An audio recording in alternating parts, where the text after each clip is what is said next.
Don't forget to like, follow, subscribe, and turn on notifications so that you will receive alerts when there are new episodes. Go get it. That's what I tell them. I've been grinding for so long, I wake up and chase my goals. I go out and I go get it. How to code, that's all I know. I don't succeed, then I don't breathe. Success, what does it mean? If I conquer all my goals, then I'm living out my dream. Dig deep, go out and get it. Success Chronicles. Compete until it's finished. Success Chronicles. Go take care of your business. Success Chronicles. It's deeper than just winning. Success Chronicles. Hey, what's up, everybody? This is Chip Baker coming to you with the Hangout and Highlight session here on the Success Chronicles. And I'm so glad to have my guy, Mr. Chad Busick, on with us. Great guy. Man, been blessed and fortunate to achieve some really neat things and making a positive impact on lots of lives and a positive impact on the world. So, Chad, first off, thank you so much for taking the time to hang out and be highlighted on the Success Chronicles, my man. Chip, thank you so much for bringing me back. I know we had a great conversation, and I'm looking forward to today as well. Yes, sir. Well, before we like kind of dive in some of the meat and potatoes, if you will, let's kind of get an appetizer, man. Tell us a little bit about who you are, kind of your background, what you're involved in, and then we'll dive into what you're currently doing after that. Yeah, thanks, Chip. So it's been a while since you and I spoke on live, Hmm. on air, and lots changed since we spoke last. But I am the VP of Athletics with the John Gordon Companies. I do workshops primarily in the world of athletics with coaches, athletic department staff, student athletes, and teams all across the country. And so I get to work with them. I also have my own business called Championship Mindset. I have my own podcast, Championship Mindset Podcast, which you've been a guest now, will be two times. So I'm looking Yes, forward to sir. that. And so, yeah, I grew up in Southern California, played sports all my life, coached competitive soccer for 15 years in the San Diego area. And then really kind of transitioned to working more with coaches and teams. And that's really what led me to the John Gordon Companies. I just found myself sharing more and more of his stuff. And I was like, man, I just need to do something. And I found out that they offered a certified training program. And a couple of years ago, back in August of 2020, I got certified as a trainer in the power of positive leadership. And then just everything else has kind of flowed after that. So good, man.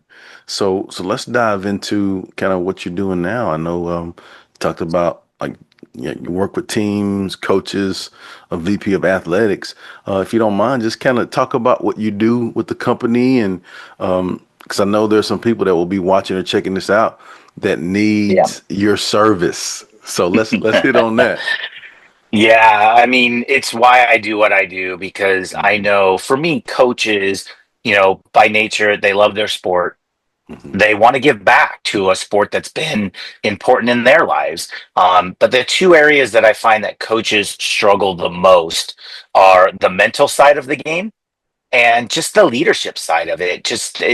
So much about being a successful coach has nothing to do with the X's and O's.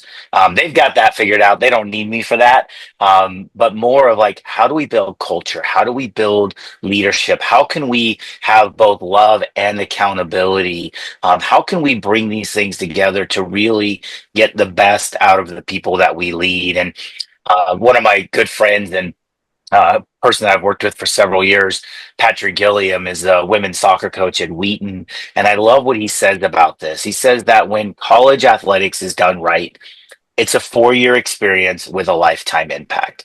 And I really believe in that. And so I want to be the one that helps equip these coaches with ways to better lead their teams, to be a more positive influence on their teams, so that many years down the road, when those players are done playing for them, they look back and see how that coach helped them be a better person, not just a better player. So good. I love that. So many great nuggets within that, and I love 4 year experience with the lifetime impact. And I think that that's and what we do as coaches and what we do as leaders. That's the goal is to influence in such a manner that it will impact in a lifetime, and knowing that it's bigger than us, it's bigger than titles and achievements and all of those kind of things. It's bigger than that. It's really making a positive impact on the world. Kind of comment on that a little bit if you don't mind.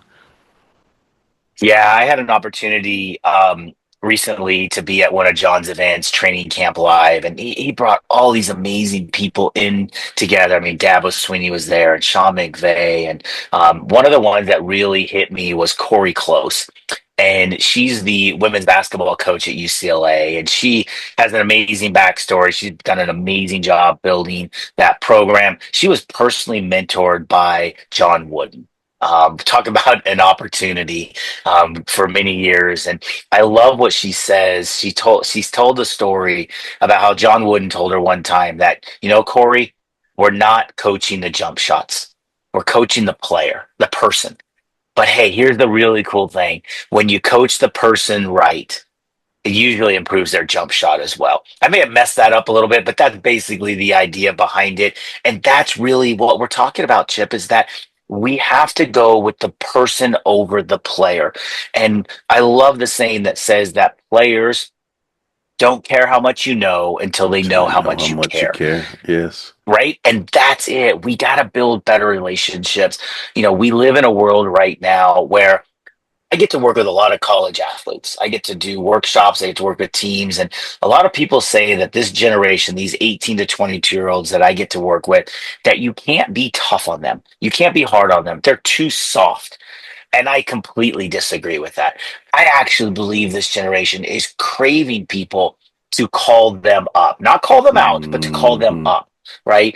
To believe in them, to believe more in them and see more in them than they see in themselves.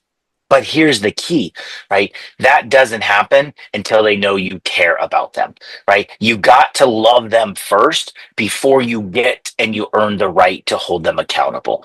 Everyone, see, it changed years ago. You and I, when we were playing, that accountability, that tough love, it just came, right? It was just, I showed up, that was the coach, and tough love was expected. That doesn't happen today. You got to love them first. But here's the really cool thing. When you love them first and they truly know how much you love them, then you get to say this next sentence. But you can only say this sentence if you love them first, if you truly love them first. And it's because I love you, I won't accept anything less than your best. Because I love you, Chip, that's not good enough. The standard's the standard, and you need to be better in this moment. And that's the key. And Chip, one of the key things that I talk about with coaches is we need to redefine this idea of love and accountability. I mean, think about accountability, for example. Right? I mean, Chip, be honest. How many people in your world truly get to hold you accountable? Mm. Yeah. It's a pretty small list, isn't it? Right. Right. Yep. And even when we think about it, we use terms like we're going to hold you accountable, like we're going to literally hold you down, tie you up, and make you do it. Well, that sounds terrible. But I love this idea. Anson Dorrance, who was the women's soccer coach for 47 years at University of North Carolina, won, I think, 21 national championships. I had an opportunity to interview him and speak with him. And I love what he said about this. He said they've created a culture within their program that to not hold you accountable would actually mean that they don't love you. See, that's a different definition of accountability, right? That we love you so much, that we care for you so much, that if we don't hold you accountable, if we don't hold you that higher standard, then we must not love you. See, no doubt in a lot of the generations and the teams that we work with, there's athletes in some sports more than maybe others that maybe haven't had accountability modeled well for them. They Yeah. haven't had a good relationship with their parents or their Right. father, right? And so when you say accountability, that It is not a good cringe. word for them, Yeah. Yeah. right? Yeah. They're back. They Yeah. don't want to be part of that. But really, this idea that these love and accountability, they're not opposites. They work really, really well together. And accountability is not calling people out. Like I said, it's about calling them up and seeing more in them. That's so good. Just as we were talking, you talked about several amazing coaches that you've been able to come in contact with, and some of the things that you've learned or quotes that you've learned from them. And we've talked before about some things that you've been fortunate enough to experience, and coaches you've been able to be around and learn and pour into their groups and teams and work with them and have those relationships with them, which is so amazing. So, man, I love a good story, man. You have any a story about, from your journey with working with some teams that really sticks out to you? Yeah, I'll give you a couple. One on the coaches side, and then just one about a team that just is Hmm. really special and near and dear to me. The first one was an opportunity a couple of years ago, and this is a great reminder for coaches. I was at Ole Miss. I was there with John Gordon. We were sitting before we were doing some workshops. We were in Lane Kiffin's office, so it was just Lane Kiffin, myself, and John, and we were just talking, and Lane made a comment that day that really stuck with me. He said, I realized that the only time that players were coming into my office was because there was something that was bad or negative that we needed to address. And he realized that that was a terrible place for him to be. So he had, encouraged and kind of challenged his coaches and himself to call players into their office to tell them something good, to just tell them what they're doing well, or to check in on them, to have those conversations, to build the relationships, because he knew that he needed that relationship capital when he needed to address the negativity or things that weren't going well. So I think that was one that really kind of stuck with me, because coaches, so often we get stuck in all the things that what we have to do, or how the heck we're going to get it all done, and we forget the kind of the why and that personal connection piece. Um, and then the second story, I've had an opportunity the last couple of years to work with Indiana Wesleyan women's volleyball. They're a small NAIA school up in Indiana. Candace Moats is the head coach there. She's been coaching for 30 years or so. She actually has over 1,000 wins, and in the NAIA is the active coach with the most wins. And I love her story because 2 years ago, when I started to work with them, she made a decision early on in the season that she wasn't going to practice her team 2 a days in the fall. See, because the fall sports, they come in before classes ever start, so they have 2 or 3 weeks, and everyone goes 2 or 3 times a day, and they have those. She goes, I'm not going to practice them twice a day anymore. She goes, instead, I want to build more in what John calls the 4 C's: the communication, the connection, the commitment, and the care. So I worked with that team 5 times that season, all throughout the Wow. season. And we really poured into this. And Chip, I find it really interesting that they won their first national championship the year she chose to do less on the court. I will never tell a coach that the X's and O's aren't important, because they clearly are. But I will tell them that when you get these other things right, this communication, the connection, the commitment, and care right, it makes your X's and O's even that much better. Skip, they were 38-0 that season. They ran through everybody. They didn't play a 5-set match until they got to the national championship tournament. And then they had to win 2 out of their final 4 matches in 5 sets. And here's including the national championship game. In the national championship game, it was 1-1. They got blown out in set 3. They came back, they won set 4. It went to set 5, which is a race to 15. And I love this story because in the race to 15, the first team gets to 8 and you switch sides. Okay, and you get kind of a mini timeout. And at the switch changeover, Indiana Wesleyan was winning 8-7. And you get a little mini timeout. And this is what Candace said to her team in that moment, the most important moment in the most important game, chasing their first national championship. She said, "You've come so far.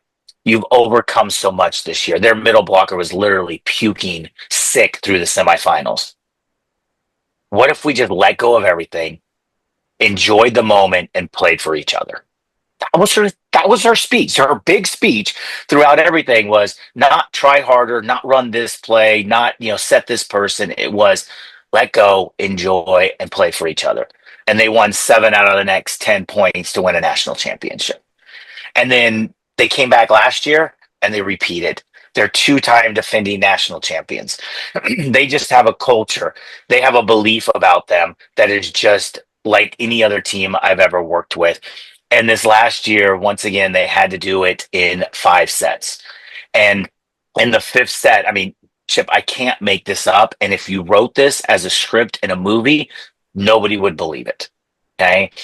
In the fifth set this year, they got out to a good start. The other team got on a roll. At one point in the game, the other team was 14-8.